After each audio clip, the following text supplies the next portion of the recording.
आप सभी श्री हरि विष्णु भक्तों को नमस्कार। स्वागत है अनुकरणीय सनातन पर। आज मैं आपको बृहस्पतिवार व्रत कथा सुनाने जा रही हूँ। आइए श्रवण करते हैं पावन कथा। सभी बोले श्री हरि विष्णु भगवान की जय। भारतवर्ष में एक प्रतापी राजा राज्य करता था। वह नित्य गरीबों और ब्राह्मणों की सहायता करता। यह बात उसकी रानी को अच्छी नहीं लगती थी। वह ना ही गरीबों को दान देती, ना ही भगवान का पूजन करती थी और राजा को भी दान देने से मना किया करती थी। एक दिन राजा शिकार खेलने वन को गए थे तो रानी महल में अकेली थी। उसी समय बृहस्पति देव साधु के वेश में राजा के महल में भिक्षा के लिए गए और भिक्षा मांगी। रानी ने भिक्षा देने से इनकार कर दिया और कहा, हे साधु महाराज, मैं तो दान पुण्य से तंग आ गई हूँ। मेरा पति सारा धन लुटाते रहता है। मेरी इच्छा है कि हमारा समस्त धन नष्ट हो जाए, फिर न रहेगा बांस और न बजेगी बांसुरी। साधु ने कहा, हे देवी, तुम तो बड़ी विचित्र हो। धन और संतान तो सभी चाहते हैं, पुत्र और लक्ष्मी तो पापी के घर भी होनी चाहिए। यदि तुम्हारे पास अधिक धन है तो भूखे मनुष्यों को भोजन दो, प्यासों के लिए प्याऊ लगवाओ, मुसाफिरों के लिए धर्मशालाएं खुलवाओ। जो निर्धन अपनी कुंवारी कन्याओं का विवाह नहीं कर सकते, उनका विवाह करा दो। ऐसे और भी कई काम हैं जिसके करने से तुम्हारा यश लोक और परलोक में फैलेगा। परंतु रानी पर उपदेश का कोई प्रभाव न पड़ा। वह बोली, महाराज, आप मुझे कुछ ना समझाइए। मैं ऐसा धन नहीं चाहती जो हर जगह मैं बांटती फिरूं। साधु ने उत्तर दिया, यदि तुम्हारी ऐसी इच्छा है तो तथास्तु। तुम ऐसा करना कि बृहस्पतिवार को घर लीप कर पीली मिट्टी से अपना सर धोना, भट्टी चढ़ाकर कपड़े धोना। ऐसा करने से तुम्हारा सारा धन नष्ट हो जाएगा। इतना कहकर साधु रूपी बृहस्पति देव वहां से अंतर ध्यान हो गए। साधु के कहे अनुसार रानी ने वैसा ही किया और केवल 3 बृहस्पतिवार बीते थे कि उसका समस्त धन नष्ट हो गया। राजा का परिवार सुख सुविधाओं के लिए तरसने लगा और खाने पीने के लिए भी मोहताज हो गया। तब एक दिन राजा ने रानी से कहा कि हे रानी, तुम यहीं रहो, मैं दूसरे देश को जाता हूँ, क्योंकि यहाँ सभी लोग मुझे जानते हैं, इसलिए मैं कोई छोटा कार्य नहीं कर सकता। ऐसा कहकर राजा परदेश चला गया। वहाँ वह जंगल में लकड़ी काट कर लाता, शहर में बेचता। इस तरह वह अपना जीवन व्यतीत करने लगा। इधर राजा के परदेश जाते ही रानी और दासी बड़े दुखी रहने लगे। एक बार जब रानी और दासी को 7 रोज बिना भोजन के हो गए तो रानी ने अपनी दासी से कहा, हे दासी, पास ही के नगर में मेरी बहन रहती है। वह बड़ी धनवान है, तो उसके पास जा और कुछ मांग कर ले आ, ताकि कुछ समय के लिए थोड़ी गुजर बसर हो जाए। दासी रानी की बहन के पास गई। उस दिन गुरुवार का दिन था। रानी की बहन उस समय भगवान बृहस्पति देव की कथा सुन रही थी। दासी ने रानी की बहन को अपनी रानी का संदेश दिया, लेकिन रानी की बड़ी बहन ने कोई उत्तर नहीं दिया। जब दासी को रानी की बहन से कोई उत्तर नहीं मिला, वह बड़ी दुखी हुई और उसे क्रोध भी आया। दासी ने वापस आकर रानी को सारी बात बता दी। सुनकर रानी ने अपने भाग्य को कोसा। उधर रानी की बहन ने सोचा कि मेरी बहन की दासी आई थी, परंतु मैं उससे नहीं बोली। इससे वह बहुत दुखी हुई। कथा सुनकर वह पूजन समाप्त कर अपनी बहन के घर चली आई और कहने लगी, हे बहन, मैं बृहस्पतिवार का व्रत कर रही थी। तुम्हारी दासी मेरे पास आई, परंतु जब तक कथा होती है तब तक न उठते हैं ना ही बोलते हैं, इसीलिए मैं नहीं बोली। कहो दासी क्यों गई थी? रानी बोली, बहन, तुमसे क्या छिपाऊं, हमारे घर में खाने तक को अनाज नहीं था। ऐसा कहते कहते रानी की आंखें भर आईं। उसने दासी समेत पिछले 7 दिनों से भूखे रहने की सारी बात अपनी बहन को विस्तार पूर्वक सुना दी। रानी की बहन बोली, देखो बहन, भगवान बृहस्पति देव सबकी मनोकामनाएं को पूर्ण करते हैं। देखो, शायद तुम्हारे घर में अनाज रखा हो। पहले तो रानी को विश्वास नहीं हुआ, पर बहन के आग्रह करने पर उसने अपनी दासी को अंदर भेजा तो उसे सचमुच अनाज से भरा एक घड़ा मिला। यह देखकर दासी बड़ी हैरान हुई।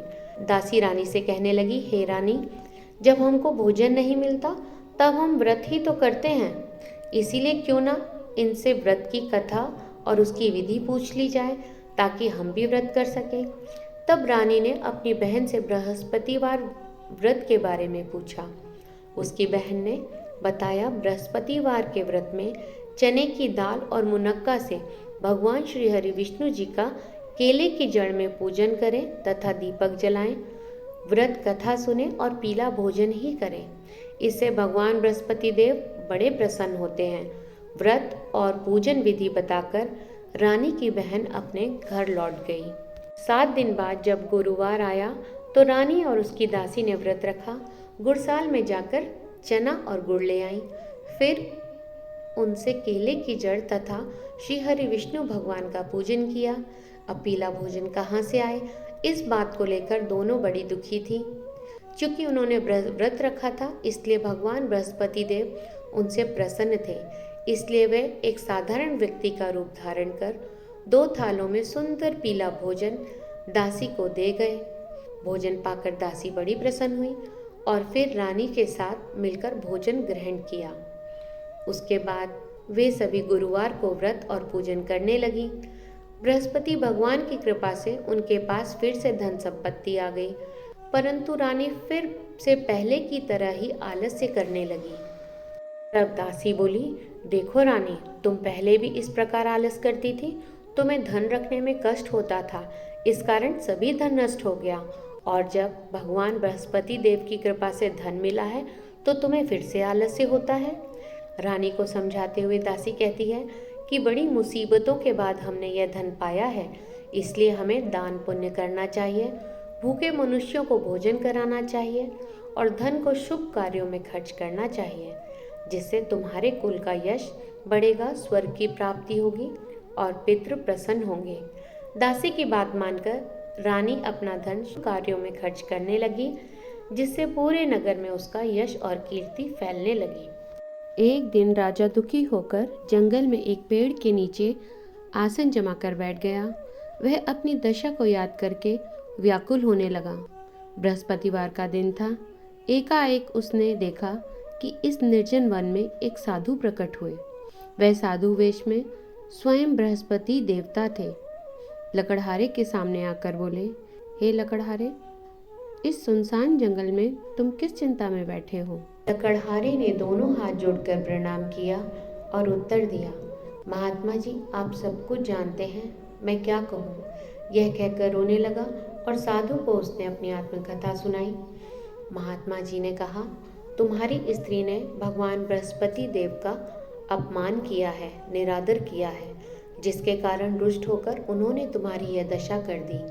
अब तुम चिंता को दूर करके मेरे कहे अनुसार चलो, तुम्हारे सभी कष्ट दूर हो जाएंगे। भगवान पहले से भी अधिक तुम्हें धन संपत्ति देंगे। तुम बृहस्पतिवार के दिन कथा किया करो। 2 पैसे के चने मुनक्का लाकर उनका प्रसाद बनाओ और शुद्ध जल को लोटे में शक्कर समेत मिलाकर अमृत तैयार करो। कथा के पश्चात अपने सारे परिवार और पड़ोसियों के साथ अमृत व प्रसाद बांटकर आप भी ग्रहण करो। ऐसा करने से भगवान तुम्हारी सभी मनोकामनाएं पूरी करेंगे। साधु के वचन सुनकर लकड़हारा बोला, हे प्रभु, मुझे लकड़ी बेचकर इतना पैसा नहीं मिलता जिससे भोजन के उपरांत कुछ बचा सकूं। मैंने रात्रि में अपनी स्त्री को व्याकुल देखा है। मेरे पास कुछ भी नहीं जिससे मैं उसकी खबर मंगा सकूं। साधु ने कहा, हे लकड़हारे, तुम किसी बात की चिंता मत करो। बृहस्पति के दिन तुम रोजाना की तरह लकड़ियां लेकर शहर को जाओ। तुमको रोज से दुगना धन प्राप्त होगा, जिससे तुम भली भांति भोजन कर लोगे तथा बृहस्पति देव की पूजा का सामान भी आ जाएगा। इतना कहकर साधु अंतर्ध्यान हो गए। धीरे धीरे समय व्यतीत होने लगा। फिर वही बृहस्पतिवार का दिन आया। लकड़हारा जंगल से लकड़ी काटकर शहर में बेचने गया। उसे उस दिन और दिनों से अधिक पैसे मिले। राजा ने चना गुड़ आदि लाकर गुरुवार का व्रत किया। उस दिन से उसके सभी कलेश दूर हो गए। परंतु जब दोबारा गुरुवार का दिन आया तो वह बृहस्पतिवार का व्रत करना भूल गया। इस कारण बृहस्पति देव नाराज हो गए। उस दिन उस नगर के राजा ने विशाल यज्ञ का आयोजन किया था तथा शहर में यह घोषणा करा दी थी कि कोई भी मनुष्य अपने घर में भोजन न बनावे, न आग जलावे, समस्त जनता मेरे यहाँ भोजन करने आवे। इस आज्ञा को जो न मानेगा उसे फांसी की सजा दी जाएगी। इस तरह की घोषणा संपूर्ण नगर में करवा दी गई। राजा की आज्ञा अनुसार शहर के सभी लोग भोजन करने गए, लेकिन लकड़हारा कुछ देर से पहुंचा, इसलिए राजा उसको अपने साथ घर लिवा ले गए और ले जाकर भोजन करा रहे थे तो रानी की दृष्टि उस खूंटी पर पड़ी जिस पर उसका हार लटका हुआ था। वह वहां उसे दिखाई नहीं दिया। रानी ने निश्चय किया कि मेरा हार इस मनुष्य ने चुरा लिया है। उसी समय सिपाहियों को बुलाकर उसको कारागार में डलवा दिया। जब लकड़हारा कारागार में पड़ गया और बहुत दुखी होकर विचार करने लगा कि न जाने कौन से पूर्व जन्म के कर्म से मुझे यह दुख प्राप्त हुआ, और उसी समय साधु को याद करके रोने लगा जो उसे जंगल में मिला था। उसी समय तत्काल बृहस्पति देव साधु के रूप में प्रकट हुए और उसकी दशा को देखकर कहने लगे, अरे मूर्ख, तूने बृहस्पति देव की कथा नहीं करी, इसी कारण तुझे दुख प्राप्त हुआ है। अब चिंता मत कर, बृहस्पतिवार के दिन कारागार के दरवाजे पर 4 पैसे पड़े मिलेंगे, तो उनसे बृहस्पति देव की पूजा का सामान लाकर पूजा करना, तेरे सभी कष्ट दूर हो जाएंगे। बृहस्पतिवार के दिन उसे 4 पैसे पड़े मिले। लकड़हारे ने कथा कही और उसी रात्रि को बृहस्पति देव ने उस नगर के राजा को स्वप्न में कहा कि हे राजा, तुमने जिस आदमी को कारागार में बंद कर दिया है वह निर्दोष है, वह राजा है, उसे छोड़ देना। रानी का हार उसी खूंटी पर लटका है। अगर तू ऐसा नहीं करेगा तो मैं तेरे राज्य को नष्ट कर दूंगा। इस तरह रात्रि के स्वप्न को देखकर राजा प्रातःकाल उठा और खूंटी पर हार देकर लकड़हारे को बुलाकर क्षमा मांगी तथा लकड़हारे को योग्य सुंदर वस्त्र आभूषण देकर विदा कर दिया। बृहस्पति देव की आज्ञा अनुसार लकड़हारा अपने नगर को चल दिया। राजा जब अपने नगर के निकट पहुंचा तो उसे बहुत आश्चर्य हुआ। नगर में पहले से अधिक बाग, तालाब, कुएं तथा बहुत सी धर्मशालाएं, मंदिर आदि बन गई हैं। राजा ने पूछा, यह किसका है? तो सभी कहने लगे, ये तो रानी और बांदी के हैं। तो राजा को बड़ा आश्चर्य हुआ और गुस्सा भी आया। और जब रानी ने यह खबर सुनी राजा आ रहे हैं, तो उसने बांदी से कहा कि हे दासी, देख राजा हमको कितनी बुरी हालत में छोड़ गए थे। हमारी ऐसी हालत देखकर कहीं लौट ना जाए, इसलिए तू दरवाजे पर खड़ी हो जा। आज्ञा अनुसार दासी दरवाजे पर खड़ी हो गई। राजा आए तो उन्हें साथ लिवा लाई। तब राजा ने क्रोध करके अपनी रानी से पूछा कि यह धन तुम्हें कैसे प्राप्त हुआ? तब उन्होंने कहा, हमें यह सब धन भगवान बृहस्पति देव की व्रत के प्रभाव से प्राप्त हुआ है। राजा ने निश्चय किया कि 7 रोज बाद तो सभी बृहस्पति देव का पूजन करते हैं, परंतु मैं प्रतिदिन दिन में 3 बार कहानी तथा रोज व्रत किया करूँगा। अब तो हर समय राजा के दुपट्टे में चने की दाल और मुनक्का बंधी रहती तथा दिन में 3 बार वह कहानी कहते। एक रोज राजा ने विचार किया कि चलो अपनी बहन के यहाँ हो आए। इस तरह निश्चय कर राजा घोड़े पर सवार होकर अपनी बहन के यहाँ चलने लगा। मार्ग में उसने देखा कि कुछ आदमी एक मुर्दे को लिए जा रहे हैं। उसने रोक कर उन लोगों से कहा कि भाइयों, मेरी बृहस्पति देव की कथा सुन लो। वे बोले, लो, हमारा तो आदमी मर गया है, इसको अपनी कथा की पड़ी है। परंतु कुछ आदमी बोले, अच्छा कहो, हम तुम्हारी कथा भी सुनेंगे।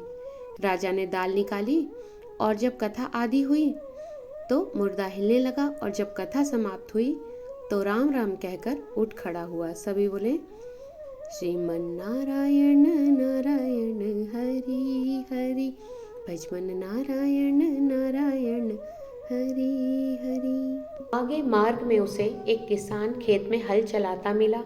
राजा ने उसे देखकर उससे बोले कि अरे भैया, तुम मेरी बृहस्पतिवार की कथा सुन लो। किसान बोला, जब तक मैं तेरी कथा सुनूंगा तब तक 4 हरिया जोत लूंगा। जा अपनी कथा किसी और को सुनाना। इस तरह राजा आगे चलने लगा। राजा के हटते ही बैल पछाड़ खाकर गिर गए तथा किसान के पेट में बड़ी जोर से दर्द होने लगा। उसी समय उसकी माँ रोटी लेकर आई। उसने जब यह देखा तो अपने पुत्र का सारा हाल पूछा और बेटे ने सभी हाल कह सुनाया। तो बुढ़िया दौड़ी दौड़ी उस घुड़सवार के पास गई और उससे बोली, मैं तेरी कथा सुनूंगी, तू अपनी कथा मेरे खेत पे चलकर कहना। राजा ने बुढ़िया के खेत पर जाकर कथा कही, जिसके सुनते ही बैल उठ खड़े हुए तथा किसान के पेट का दर्द भी बंद हो गया। राजा अपनी बहन के घर पहुंचा। बहन ने भाई की खूब मेहमानी की। दूसरे रोज प्रातःकाल राजा उठा तो देखा कि सब लोग भोजन कर रहे हैं। राजा ने अपनी बहन से कहा, हे बहन, कोई ऐसा मनुष्य है जिसने अभी भोजन नहीं किया हो, वह मेरी बृहस्पतिवार की कथा सुन ले। बहन बोली, हे भैया, यह ऐसा देश है कि लोग यहाँ पहले भोजन करते हैं, उसके बाद में कोई कार्य करते हैं। अगर कोई पड़ोस में हो तो मैं देखाती हूँ। ऐसा कहकर वह पड़ोस में चली गई, परंतु उसे कोई भी ऐसा व्यक्ति नहीं मिला जिसने भोजन न किया हो। एक कुमार के घर गई जिसका लड़का बीमार था। उसे मालूम हुआ कि उसके यहाँ 3 रोज से किसी ने भी भोजन नहीं किया। रानी ने अपने भाई की कथा सुनने के लिए कुम्हार से कहा तो वह तैयार हो गया। राजा ने जाकर बृहस्पतिवार की कथा कही, जिसको सुनकर उसका लड़का ठीक हो गया। अब तो राजा की प्रशंसा होने लगी। एक रोज राजा ने अपनी बहन से कहा कि हे बहन, हम अपने घर को जाएंगे, तुम भी तैयार हो जाओ। राजा की बहन ने अपनी सास से कहा। सास ने कहा, हाँ चली जाना, परंतु अपने लड़कों को मत ले जाना, क्योंकि तेरे भाई के कोई औलाद नहीं है। बहन ने अपने भैया से कहा कि भैया, मैं तो चलूंगी, पर कोई बालक नहीं जाएगा। राजा बोला, जब कोई बालक नहीं चलेगा तब तुम ही क्या करोगी। बड़े दुखी मन से राजा अपने नगर लौट आए। राजा ने अपनी रानी से कहा, हम निर्वंशी हैं, हमारा मुंह देखने का धर्म नहीं और कुछ भोजन आदि नहीं किया।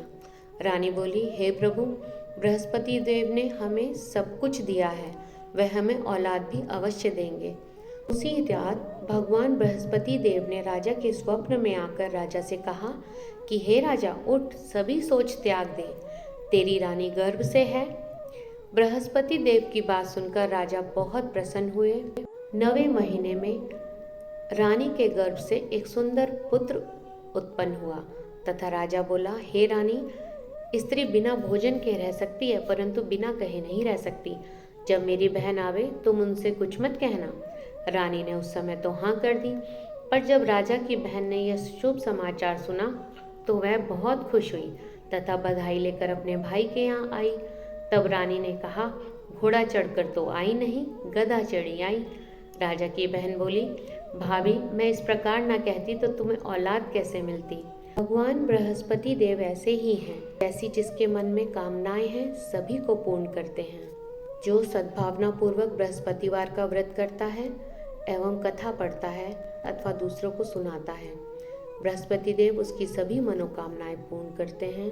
भगवान बृहस्पति देव से विनम्र प्रार्थना है कि हे भगवान, जो भी इस कथा को सुन रहा है, आप उसकी सभी मनोकामनाएं पूरी करें।